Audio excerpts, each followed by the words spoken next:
Hi, Dr. Bill here and Professor Gene. Professor Gene, yes. The Bioactive Nexus podcast, we are live streaming here. It's July 12th. And this is our first podcast for the month of July. We've got another one coming up in 2 weeks. Doing it twice. Shifted the second and fourth Fridays because of the 4th of July holiday. But we got a pretty exciting topic today, I think, and we'll talk about that in a minute. But first, a few announcements where, again, follow us on LinkedIn, send in your questions, whatever, which actually is what prompted today's topic, right, Gene? You got a... It did. Yeah. So, both of us get, people communicating with us on LinkedIn. And I had happened to have just published an issue of my Vitamin Professor newsletter, which is a free newsletter for people to subscribe to that just gives, summaries of new studies on nutraceuticals that have come out. And not in response to any of what I wrote in the newsletter, just I guess as a platform for sharing his thoughts, a gentleman shared his thoughts that the short version, there's really no need to take vitamins, just eat a good diet, and et cetera, et cetera. Kind of that same old chestnut that Bill and I have been hearing for years and years that lacks a certain amount of science to support the position. But so I was talking to Bill about that, and I suggested that maybe we should. I mean, we've each talked about this over the years, individually to people and groups, written about it. Yeah. I think it's time to revisit that issue and kind of give our position on that and why we have that position on that. So, yes. That's right. Yeah, so that's the reason for today's topic, and that actually was just decided this week, and I agree with Gene. I think I get asked that over the years many times, or I hear those comments like, and stuff, but we'll get into that in a second. So that's how we got to today's topic, which I think is a good one. And of course, we're about the science, so we're going to give you the lowdown and everything here today. So this will be a good one to go back and listen to probably in the future as well. And let's see, what else? Gene, you've got your Vitamin Professor podcast you're doing there. I have my Vitamin Professor podcast in addition to the newsletter, which is just me interviewing people from industry, often raw material companies and other kinds of companies, talking to them about their science or what they bring to the table for the industry. And that's twice a month, and that's through Vitamin Retailer Magazine. You can go to their website and see the announcements on that. Very cool. Check it out, guys. And then soon, I keep saying it's going to be in the month of July, but actually what's not cooperating with me is the weather here in Puerto Vallarta, Mexico, because we've got into the tropical rainy season early. And so it's kind of hard to do any outdoor shoot at the beach because it's either storming or raining or something, or not good lighting. I'm trying to finish my pre-production stuff on that. But anyway, it's coming. It will eventually we'll get there, so that's cool. Wait a minute, what's coming? Sorry, my other podcast.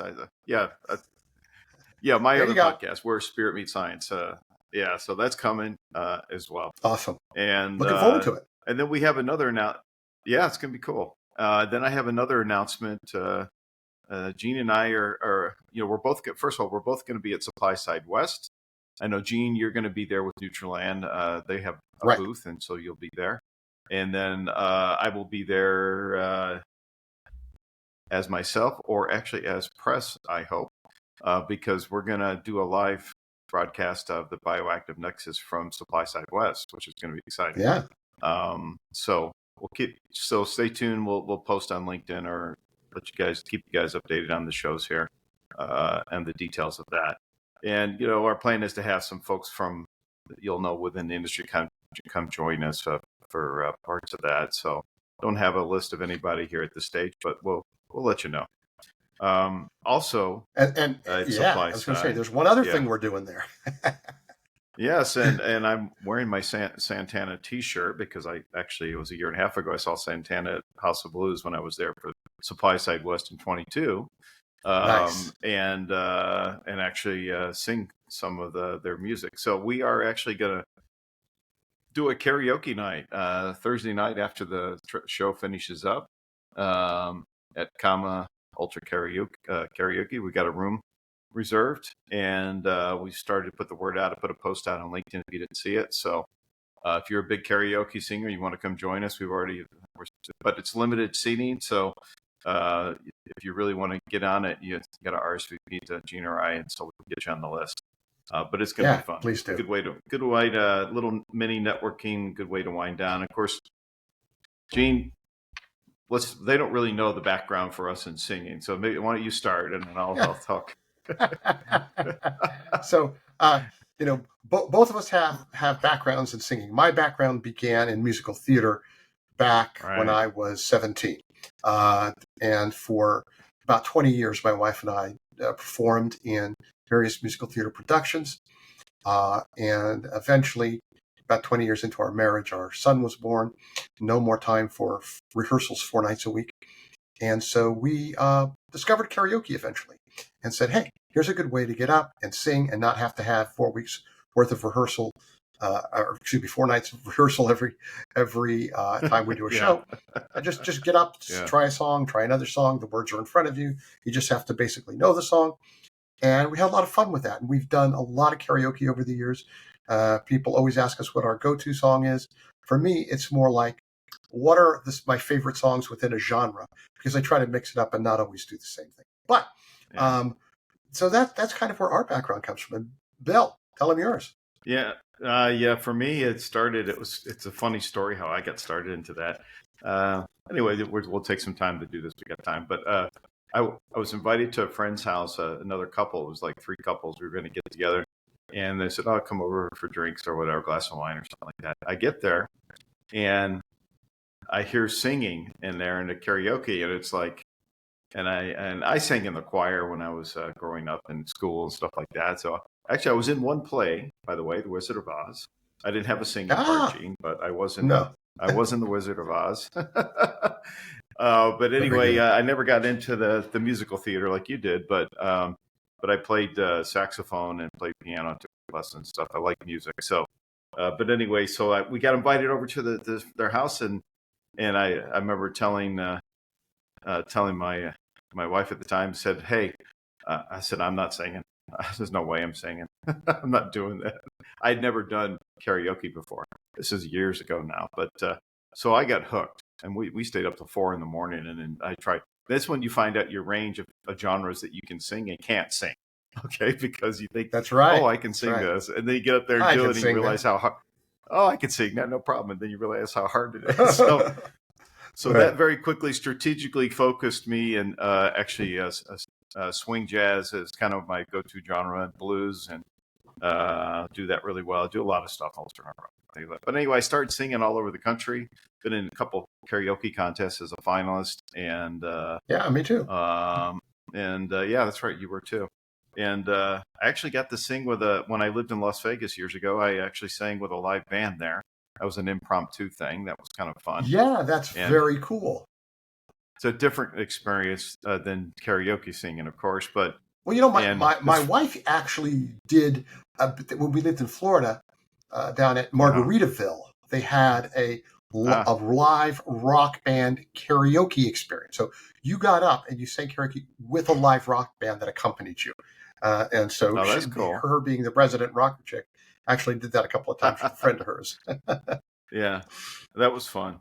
And then I DJ'd and KJ'd. I used to do a karaoke night at a pub. Every nice. week I used to do that. That was a DJ. So guys, I did a lot of parties. So come, if you like to sing, come join us because we'll have fun together. Yes. And if we have to get a bigger room, then we'll find a way to do it. But then we'll do that. Yeah, we'll do that. Anyway, without further ado, let us jump into our topic. Today's topic.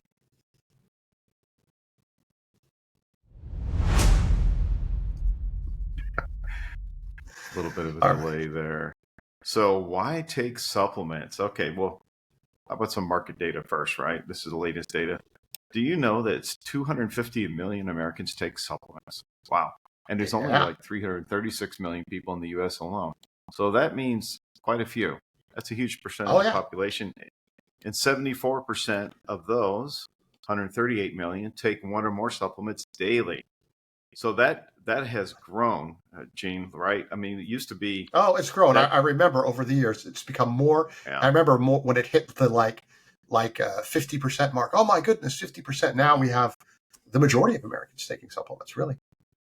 yeah, it is. And I think, I don't know what the stats are of vitamin mineral supplements specifically, but a huge number of that 138 Oh, million huge take that number. daily. Uh-huh. A huge VMS So, products are kind of the basic thing you should have in your portfolio. I don't know about you, but I take about a dozen supplements every yeah, day. So easy, easy. easy. And then, we talked about some of the myths. You want to take that first big myth? Right. Sure. So, I've heard it many times saying, oh, in fact, I just heard it recently. I just heard it a week ago. So this is another, from my side, this is what kind of prompted us to do this topic, is like, it's just expensive urine. And this is somebody who doesn't know the industry. It's a consumer of supplements, but still they take the supplements. But they've heard that phrase before. I've heard doctors say that or whatever. Yeah, yeah.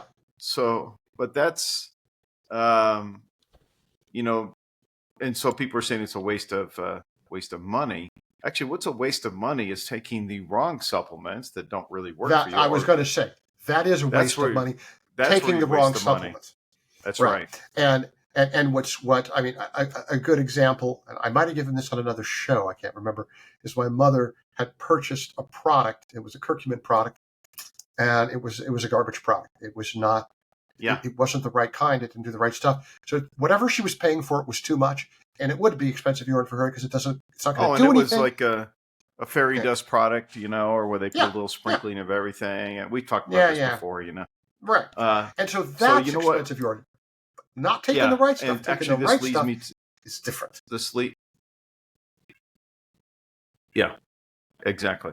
And so that kind of leads me to. Sorry, we had a little delay there. I didn't mean to talk over you there, Gene. That's But okay. so, um, so the so I have a little mini announcement, and it's just a partial reveal here. I'm actually developing right now. The number one problem for consumers is, how do you know what supplements to take? It's a huge problem. I have people come up to me years, Gene, say, "Hey, Dr. Bill, what do I take for this?" And we're Yep, subject matter same. experts. We have a spread of knowledge of certain supplements, but we don't know about all of them out there. They have all the latest Correct. research and stuff like that, and that's increasing, has been over the years. So I thought, yeah, we need a solution for that. And I'm actually developing an app using artificial intelligence that will help consumers choose the right supplements for them. And the sea of Great supplements that are idea. on the market, there's almost 100,000 supplements on the U.S. market now. Oh, it's a great Yeah. idea. I think So it's going to stay fill tuned a for big that. gap. Yeah, it's called NutriSelect.ai, and I haven't revealed that to anyone yet. This is the first time you're hearing it anywhere, but I've been working on it for the last couple months, and we're in the phase of developing prototype. And so it's going to be a fantastic tool for consumers, and looking forward to launching that hopefully later this year. Anyway, so Yeah, why don't you take the next point here about this one? sure. We've heard this too. Yeah. So we look, supplements. When people think of supplements, they often think of vitamins and minerals, but of course, supplements are much more than just vitamins, minerals. You have botanicals. You have Right. microbiome support ingredients. You have many other things, but people say, you don't need to take supplements. Just eat a healthy diet. Just eat a healthy. You get everything you need from your food. Yeah, Okay. yeah, but So what does that mean? yeah. So there's a few problems with that. But let's just start with, what constitutes a healthy diet? Well, Mm-hmm. the answer is it really depends on who you talk to. If you talk to the USDA or the American Dietetic Association, they'll say my plate, the my plate, which used to be the dietary pyramid and my Right. pyramid, and where you're using a certain amount of things from different food groups. And if you do that, presumably you'll get the stuff that you need, and all will be well with the world. Uh, Right. the fact is that there's many diets out there. Some of them are very healthy, some of them are not so healthy. And what it comes down to is, I think that you and I agree, Bill, that the first and foremost, you want to look at your intake of fruit and vegetables. You need to have an adequate intake of a diverse range of them, especially your vegetables, but fruit too. And, my plate is right in that you should aim for about 5 servings per day. You want to have a lot of different colors in there. If you have a lot of different colors, you're going to get a lot of different nutrients, and that makes a lot of sense. Other things like, grains are important, whole grains primarily.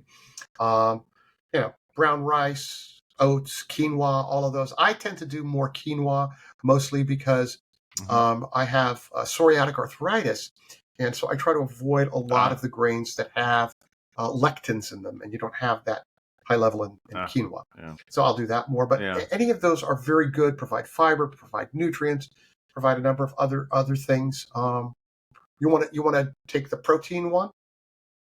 Sure. You want to discuss that? Yep. And lean proteins. And so, of course, lean meats, poultry, fish, James. And again, of course, I know some people are vegetarian, some people are vegan diet, but we're going to address those benefits and limitations of all the most popular diets here in just a minute. We'll talk about that. But this is just general information of things. So for me, I don't know about Eugene, but I eat fish every week. So I eat salmon, fatty, or mackerel, or fatty fishes are rich in omega-3 fatty acids. So that's for sure a good thing to do. Actually, primarily it's chicken and fish for us in the household. We don't eat that much beef. We don't eat that much either. Yeah, we eat the legumes, or beans, frijoles, as we say in Mexico. So in there. And then healthy fats. So for me, I started using olive oil for cooking. I'm a chef too, right? So, I love to cook. Me too. I have my own cookbook and stuff. But I use olive oil to cook with, although my grandmother used to say everything tastes better with butter and and what was the other thing? Butter and probably cream. True. So it's like, okay, this probably tastes good, but probably the most healthy thing to have all the time. But for me, it's about in moderation too. So it's like you do have to have some saturated fats in your diet. So depending on what diet you're following is going to dictate. It's going to be different for each type of diet. So, but anyway, healthy fats are good. So, what about dairy, Gene? What about for you? There's people like me who are have sensitivities. Like I'm not good with dairy. It's not just the lactose, the dairy proteins I don't respond well to. On the other hand, my wife has no problem with them. She does great. But if you're going to do dairy, I would tend to recommend doing the lower fat or fat-free varieties, just because you just don't need that much saturated fat in your diet on an ongoing basis. But you can also use dairy alternatives. I tend to like the oat milk. Almond milk is good too, but there's a variety of different things. Dairy provides, the primary thing that dairy provides these days has to do with, you think calcium, sure, absolutely. Right. But, they're fortified with vitamin D, particularly D2, which isn't the best one, but it's still good. But you can get alternatives. But those are, whether you're good with dairy or you need a dairy alternative, that makes sense to do. And it's going to give you some protein. It's going to give you some calcium. It's going to give you some vitamin D. Actually, you just reminded me. I forgot I needed to send you that article I wrote way back on comparing the different milk alternatives. It's like coconut, almond milk. I forgot to send that to you. I prefer the oat milk myself. That's what I put in my coffee primarily. And I prefer it myself too. And also just because I feel like the fact that almonds are a crop in California that uses the majority of the water of anything in California to people. Don't even get, that's another topic in itself. So I try to avoid too many Don't even get things. me. Yeah, that'll be as part of my article. Speaking of water, because speaking of water, that's hydration. Part of our nutrition. Hydration, yeah. You want to try to get a good amount of water in your diet. Never a problem for me. I'm always drinking water, and but the standard is you try to want to do 8 cups a day, whatever. You just want to get plenty of water. I've never understood people who go, I don't like water. What? Do you like air? Breathing? But I get it. Some people don't. You know why though? The people that say that are the ones that drink sodas, and personally, I gave up sodas literally decades ago. I don't drink Yeah. those Yeah. because there's no nutritional value in that at all. No, But no, anyway, it's not great. yeah, it's not And good then, stuff. But I mean, in I addition to the suppose every things, now and then you. yeah, every now and then it's fine. I mean, but in addition to the things that we should do, there's those things you want to limit. It won't be as a surprise, but Yeah. limit your intake of refined sugars. Limit your intake of a lot of salt. Oh yeah. I mean, I personally use like a potassium salt to salt my foods if I want salt. It tastes the same, and I get extra potassium, which about 100% of Americans get insufficient potassium. So it's not a bad choice. That's true. Uh, That's true. And then this is what I mentioned earlier, moderation, right? So it is all about moderation. So whatever you're doing, it's not doing it excessively, and you really want to balance that out. So maintain a healthy balance. Yeah. So let's go through the. Yeah, this is the part that gets me here. We're talking about. Yes. I mentioned earlier my plate, right? That's sort of the standard government. Here's what you should be doing. So, wait a minute. I got a question for you on that. Before it was called My Plate, didn't they change the pyramid to align with the Mediterranean diet? Didn't I see that a few years back or something? Well, no. Like that? What they did was they adjusted a few things, but it didn't really nicely align with that. There was a version of it out there that had been created, particularly for the through Mediterranean. Harvard. They had done that very nicely at Harvard University. They created a nice version of the pyramid. But in terms of our official government one, no, it really didn't. But it was better than the original one. However, that being said, there's some things we need to understand. We say, theoretically, if you eat this good, healthy diet, that you're going to get what you need, nutrition-wise. But let's consider some stuff. There are growing conditions, agricultural technologies that affect the nutrient content of the food, that affect the nutrient content of the soil. And that can reduce the nutrient level that some crops have by as much as 20%. But let me give you an extreme example. Yeah. If you go to the supermarket and you buy lettuce, okay, there are these little enclosures that when they grow lettuce, they'll put them in so that the lettuce, instead of opening up like this, will form a rounder or more contained version of itself. You wouldn't think that'd be a big deal. But guess what? Some lettuce will absorb calcium and can be a source of calcium. But when you put the enclosure in it like that, it affects its ability to do that. And you could have as much as 300% less calcium in there as a result of the enclosure. So that is a simple technology that has a very negative impact. Now, thinking about food preparation methods and food storage methods, some of those can decrease your nutrients by as much as 30%. So you think 20% for how you're growing it, 30% for how you're preparing it. Now, if let's say that you hear again that all you need to do is eat this healthy diet and you get what you want, but eat a good diet. But how many people are eating a good diet? The good diet being the My Plate diet. Okay, what percentage of Americans actually do that? Well, according to the USDA and the National Food Surveys, 10%. 10% of Americans eat a good diet. That means 90% do not. Now, you are not. So the idea that all you got to do is eat a good diet, okay, but what's reality? Not pie in the sky. What's reality? Reality is nobody does. 10% are. But let's say you are one of those 10%. You are one of those people who are eating a good diet. You're adhering to the My Plate dictates, and you're doing it. Good for you. But if you eat a 2,000 calorie a day diet, which is kind of the average standard created, you see it listed on food labeling, do you know that according to the research that's been done, if you eat 2,000 calories a day and you follow My Plate, you will still be getting insufficient amounts of vitamin D, vitamin E, choline, and if you're a man, magnesium, and potassium. That's what's going to happen, even if you follow that. Now, according to the USDA, the levels of nutrients in our food has declined over the past decade. What kind of decline? Vitamin A, beta-carotene, vitamin C, thiamine, niacin, vitamin B6. That has declined in our food supply. According to the National Health Survey and Hanes, Americans do not meet the daily requirements for these nutrients. 94% for vitamin D, 88% for E, 52% for magnesium, 44% for calcium, 43% for vitamin A, 38% for vitamin C, 100% for potassium, 91% for choline, and 66% for vitamin K. Wow. Guys, let's get rid of this fallacious fairy tale.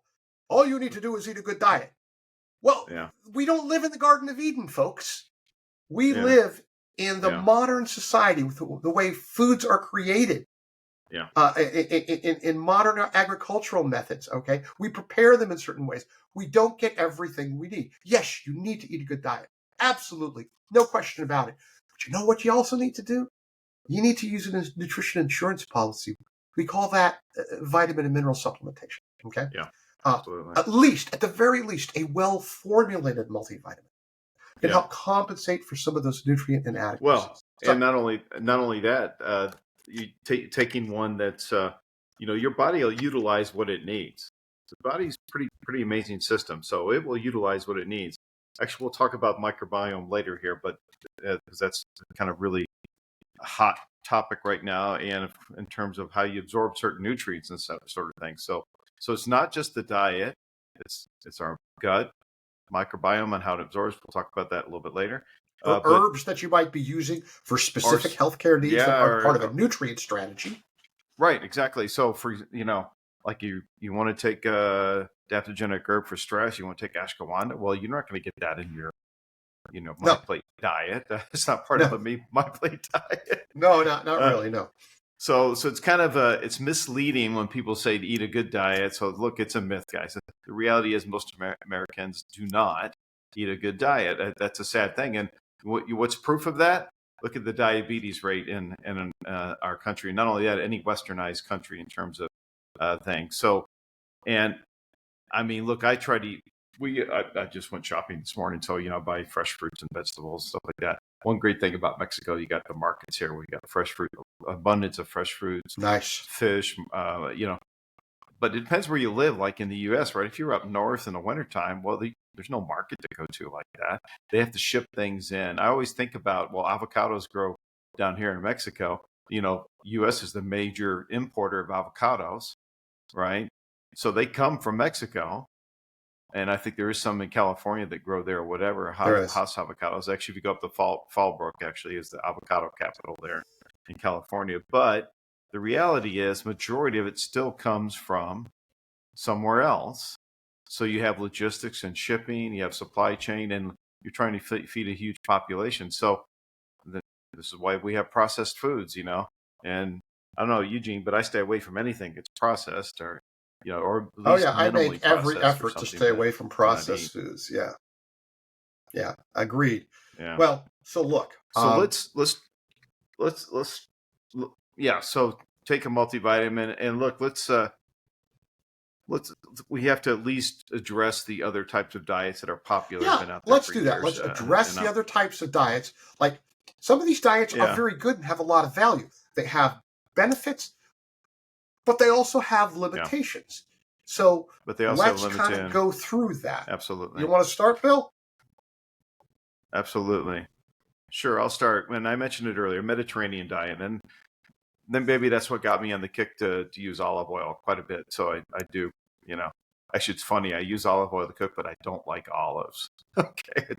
That is funny. I love olives. I eat olive oil, but I don't eat olives. I just don't like them. I know how they make them. I guess that's why I'm a chemist and I'm thinking, oh, no, I don't really know that.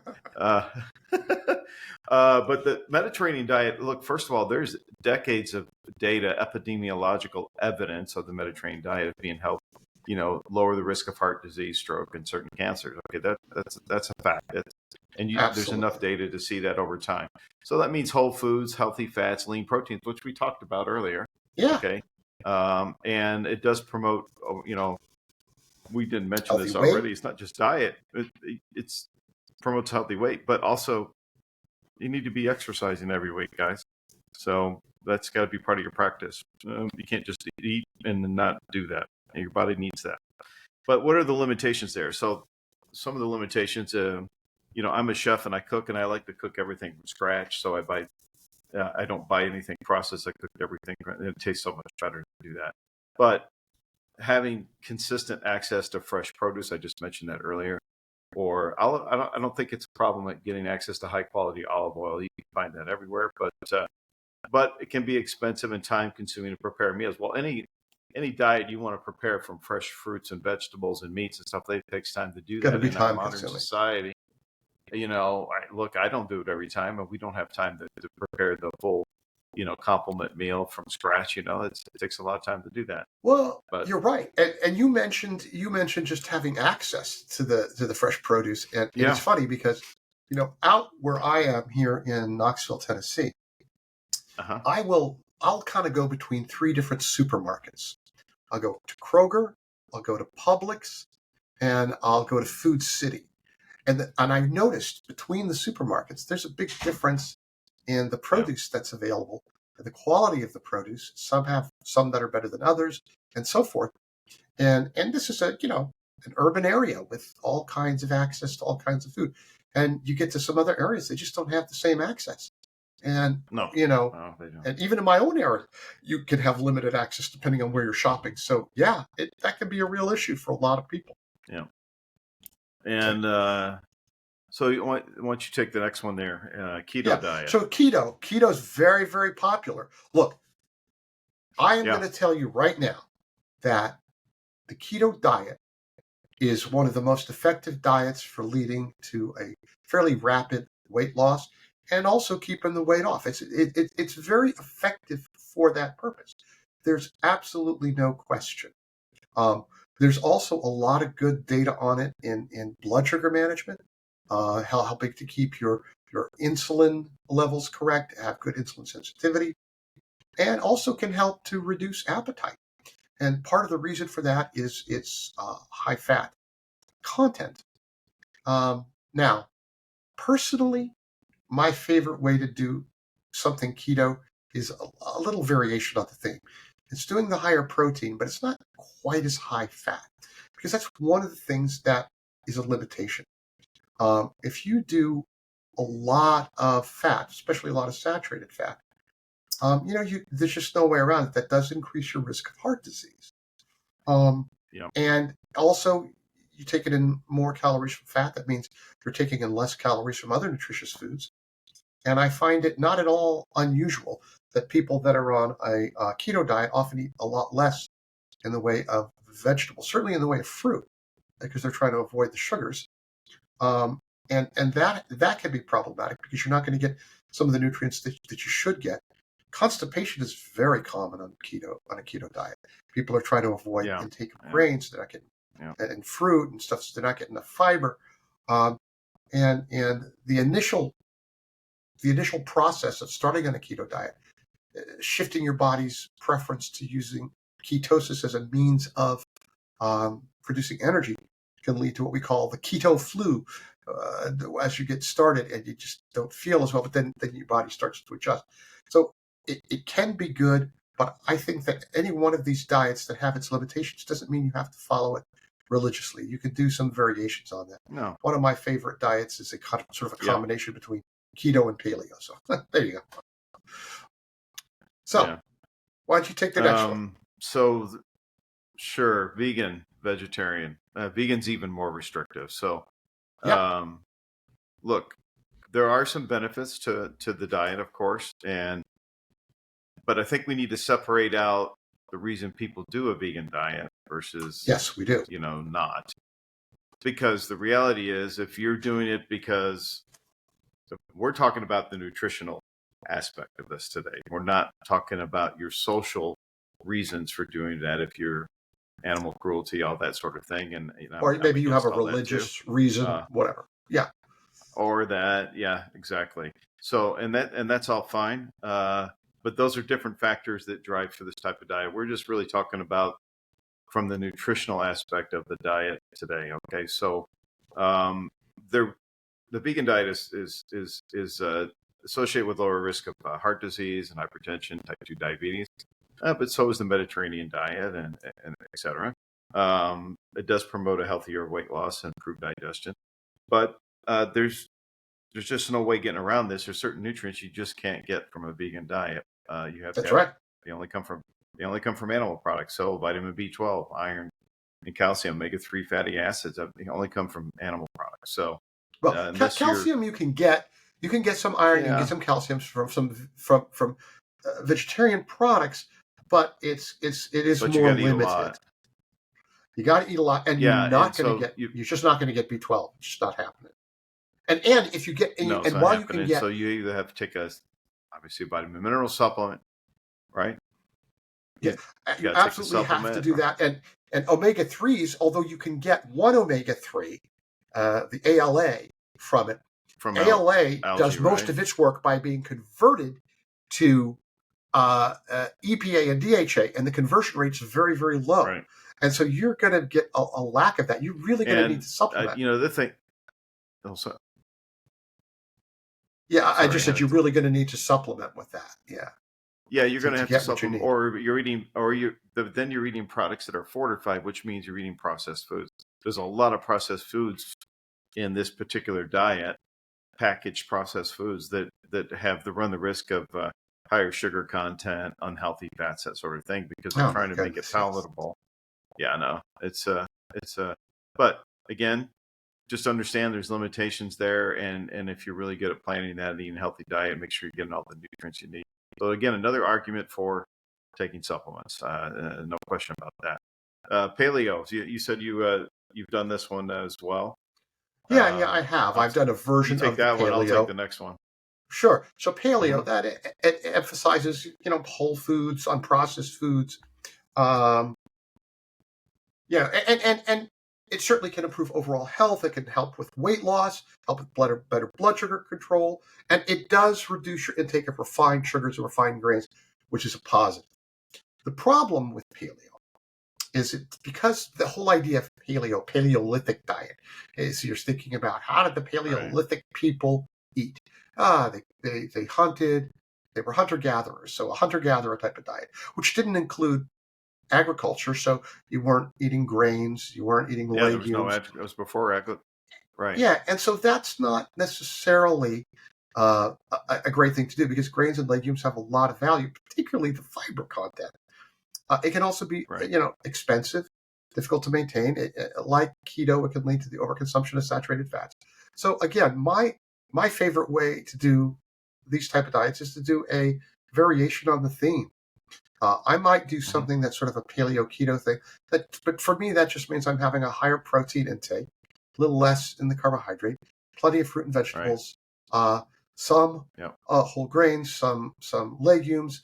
It's my own version of a healthy diet that works for me. But a straight purist paleo diet, like a straight purist vegan diet, like a straight purist keto diet, has its limitations. Yeah, most definitely. But you know what goes along with keto diet a lot is the next one. A lot of people will do both. Why don't you go to that one? Yep. Intermittent fasting. And I will talk a lot about this because I do this, actually. So I've been doing it for years, and I remember reading the latest research. There's definitely some great research on the benefits of intermittent fasting. And just to summarize why, it does promote balancing, maintaining a healthy weight, improving your metabolic health. It does improve longevity and risk of chronic diseases. And it makes it it does simplify meal planning, because you're eating there's different windows. So I did this 16-8 for a long time, for years, and I tried different ones, and I found that one worked the best for me, which means 16 hours of fasting and then 8 hours of eating. And then during that 8 hours, you eat a couple meals, and you eat a balanced diet of everything we've been talking about. And it does work. There's no question about that. And in terms of the health benefits, and why does it work? And there's more and more research coming out on this. There have been some studies at Harvard Medical School and some others. It does, if you think about kind of our normal society, people are eating all the time, and actually other societies where they're eating late at night or things like that. Your your body never gets a chance to repair cells, right? So that when you do actually, we talk about the keto diet. So when you're doing a 16-hour window of fasting, or maybe it's 14 or 12, right? Your body has a chance. It goes into ketosis, which is what the keto diet does, and that's where you start to it gives you a chance for your body to just real simply to repair cells, these sort of things that happen. But if if you're constantly eating all the time, multiple meals a day, and some people have to do this, right? Some people that have issues with, there's a method of eating smaller meals throughout the day or whatever. So diabetics have to do that because you can't like fast for hours as a diabetic. So, but again, type 2 diabetes is created by lifestyle. So if you start out creating a healthy lifestyle to start with, then you don't ever have to worry about that. But there's an increase in BDNF, which is a brain-derived nootropic factor, right? There's research that shows that. So it's kind of anti-aging in that sense, because you're given a chance for your body to use energy to, instead of processing food all the time, chance to make repairs in cells and things like that, which are damaged. It's a great way to help improve insulin sensitivity. It's a great way. Yeah. And by helping to balance out your insulin production, that'll do much for you in maintaining a healthy weight. So, limitations. What are the limitations, Bill?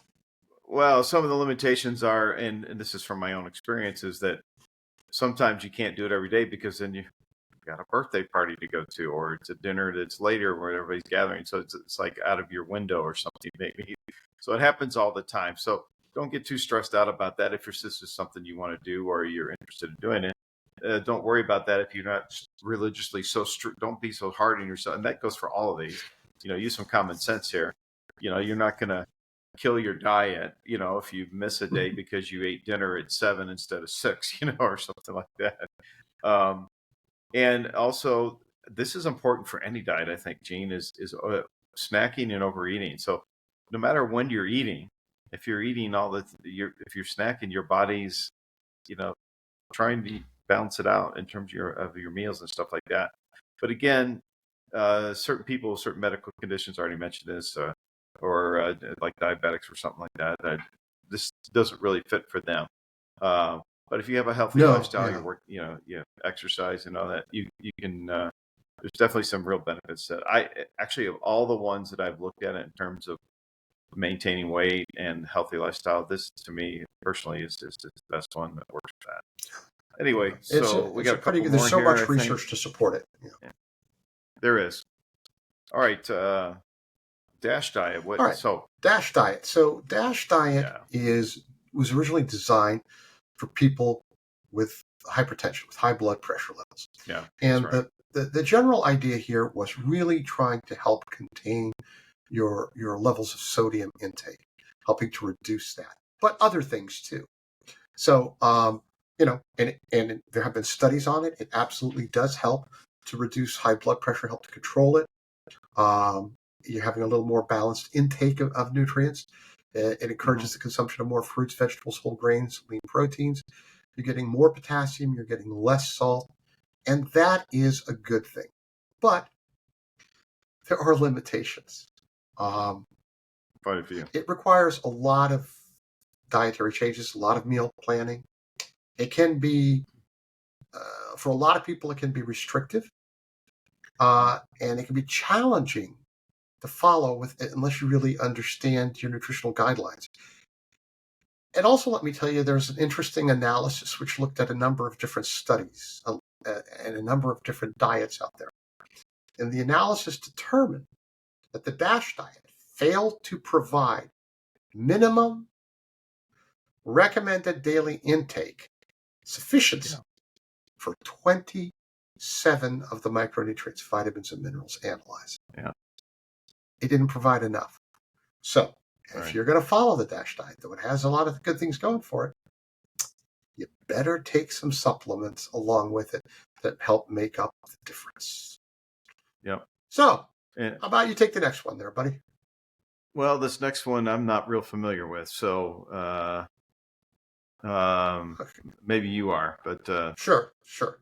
Um, so anybody who has gut health issues, particularly irritable bowel syndrome or Crohn's or one of those things, they've got digestive issues. As a result, there are a number of intolerances, a number of problems that they have. So in this diet, they call the low FODMAP diet, where you're basically the diet is being designed for you to limit the intake of certain things that are having a bad effect on your gut. So you actually have to know what those things are.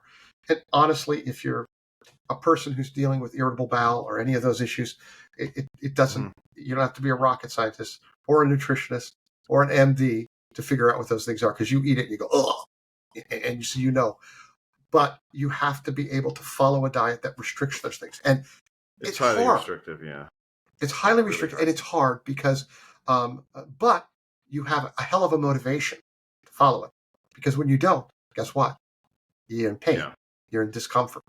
So you follow that, and you have to be able to really know what your triggers are, and you're going to have some real issues with nutritional deficiencies if you don't compensate. I mean, I once knew a guy who was so sensitive to everything. He had gut problems. Like about the only thing he didn't have issues to was popcorn. He could eat popcorn. that doesn't make for a very healthy diet. He had some other issues there too. But indeed, it's something that I don't recommend you do on your own. You need to have qualified dietetic medical care to work with you in this kind of a diet. So, Then we have the next one, which is something I follow, but you go ahead, take it. Yeah, gluten-free. So, you mentioned this earlier, so chime in here, but I think this has got more hype than anything. Oh, God. And it drives me crazy. So much. It's like so much hype on this. So let's give the actual statistics here of people who have this issue. There are many people that are trying to follow this that don't really have the issue for gluten. Okay. So approximately, this is the latest data here, 18 million Americans are estimated to have gluten sensitivity. Okay. And that's very distinctly different from celiac disease, which is only 1% of the population. Okay. Very small percentage of the populations. And it's about 5 or 6% for Americans that are affected by the gluten sensitivity, which could have a range of things there. So, I think for me that this is kind of talk about this, because this is kind of a pet peeve for me. What makes me crazy. Okay, I've known this. I've known about my issue, which was identified medically since I was 19. All right. Yeah. And I've had to follow a largely gluten-free diet since then. Do I want to? Do I want to have to? If I go to a place, they've got some beautiful bread and they've got some. If we're going to a restaurant that has pastas, do I want to avoid those things? No, I don't want to avoid those things. But I know what the ramifications are for me. Yeah. And when I hear somebody say, well, I'm avoiding gluten because I don't want to have a gluten belly or something stupid that they watched a YouTube video on, or somebody in the gym, or somebody on TikTok, social media influencer, I want to slap them and say, do you know how lucky you are that you don't have to do that? I don't want to do that. I do it not because I think it's cool, but because I have to. And I suffer. I have gut problems if I do. And the other thing it does, literally, it puts me to sleep. If I ate a sandwich right now with regular wheat bread, I'd be like, falling asleep. But it just has that effect on me. So the issue is, if you have it, it's a real thing, and you need to avoid those things. And sometimes people can develop it and have it. My mother used to have it in a very, very mild way. She is now 91, going to turn 92 this year. She's pretty much got to be gluten-free. I probably inherited it from her, but she didn't have it so bad at one point. Now she has it much worse, and she has to. So it can get worse as you go along. So, I would say, if you don't have to be on it, don't be on it, And there's no reason for that. I mean, unless you've been medically diagnosed, like Gene here, Like for me, no, I've never been medically diagnosed with gluten, and it's like, yeah, I love A bread. lucky I son of mean, a gun. I know I'm a lucky son of a gun.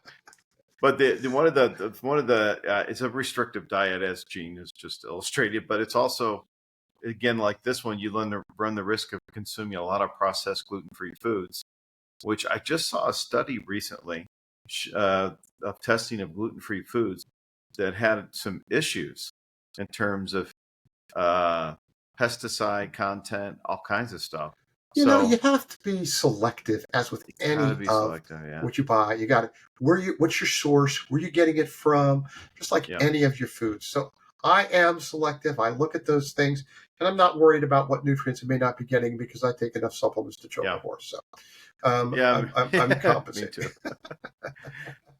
So look, these are the main diets that have been in the media periods of time over the last couple of decades, on and off. And my father was a diabetic, so unfortunately, he didn't follow uh, the restrictive diet that he needed to do. But once you go past that point of no return, there, well, then it's kind of a downhill, slippery slope in terms Right. of that, with becoming insulin dependent, and then renal failure, and then death, which is what happened to my father.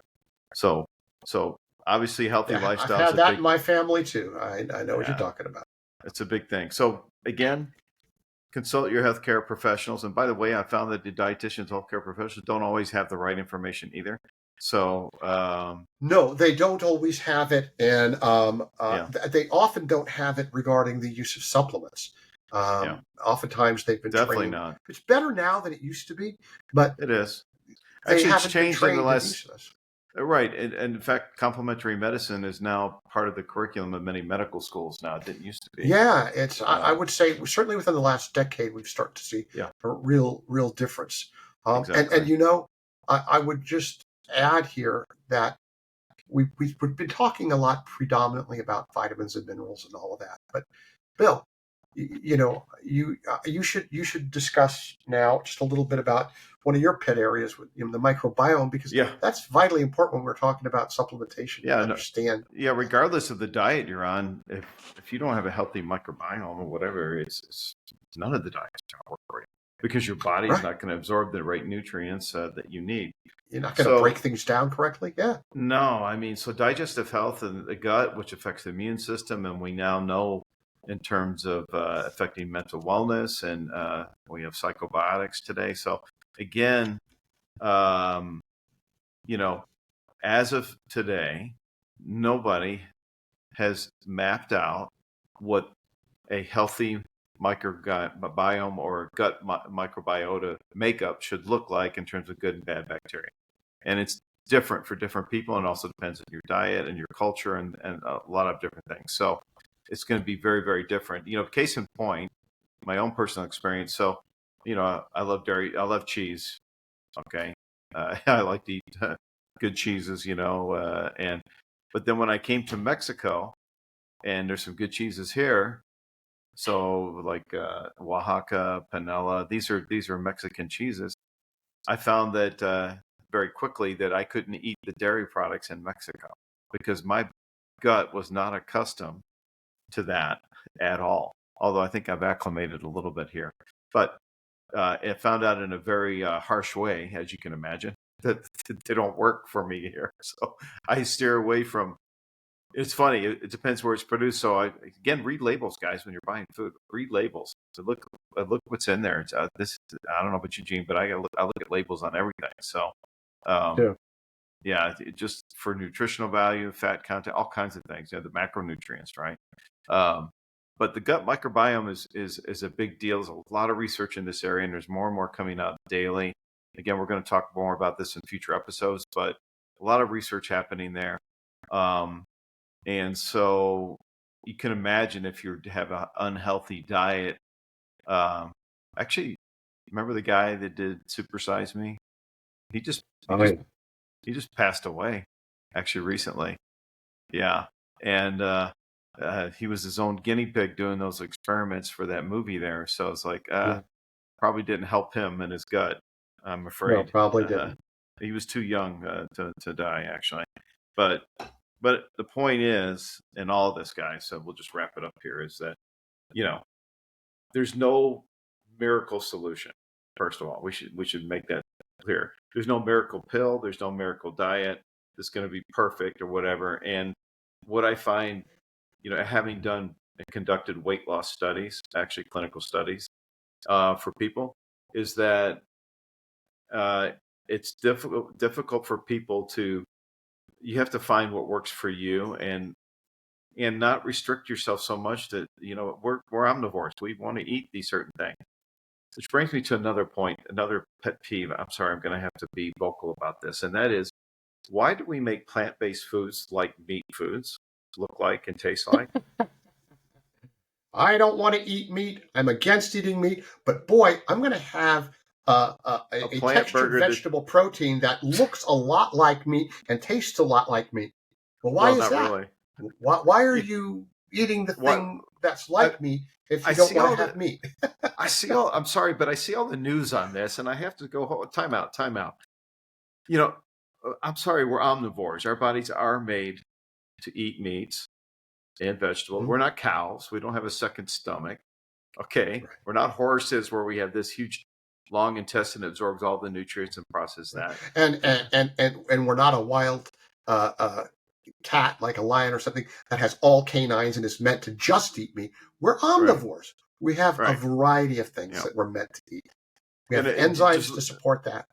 That's right. Our teeth structure is even the shape of our teeth is meant for eating all kinds of foods. So that's the facts. Okay. That's to the genetics. You can't argue with that. So when you go against genetics, you're modifying gene expression, you're going to change all that. So, but I just think it's funny that we make this big deal about all these plant-based foods. And this is a huge thing right now in consumer packaged goods, but they're highly processed. I have a hard time with that, first of all. But why are you making a plant product, textured protein, that look like a meat product? Just eat the meat product, okay? Because that's what you really want. That's what your body really wants. And then if you want to eat the plant one, then do this. You can do this. You can make your own black bean burgers, okay? You can make your own black beans fresh from the beans and make your own, do it, right? So anyway, I just think it's kind of crazy that we approach it that way, to make the foods like meat because we want meat. All right, I'm going to leave it on that one. On that note, we'll leave it on that. Some people may not agree with me on that, but I don't care. That's really the way it is. I call it like it, see it, Gene. So let's absolutely. Yeah. All right. Thanks for joining us. We're out of time here. I was right at the top of the hour. Good. Again, you can find us after the show's done here. You can watch it again with closed captions. We'll be on website, our YouTube channel, and of course Spotify and all the other platforms. You can see the list on our website. And what else, Gene? Anything? Last remarks here? Or are we good? No, I think that's it. I think we've covered a whole lot of territory here, and I think we're good to go until next time. Yeah. And by the way, if you want to ask us any questions about today's topic or whatever, we've got all the references to back up all the stuff we were talking about today. So happy to share that with you.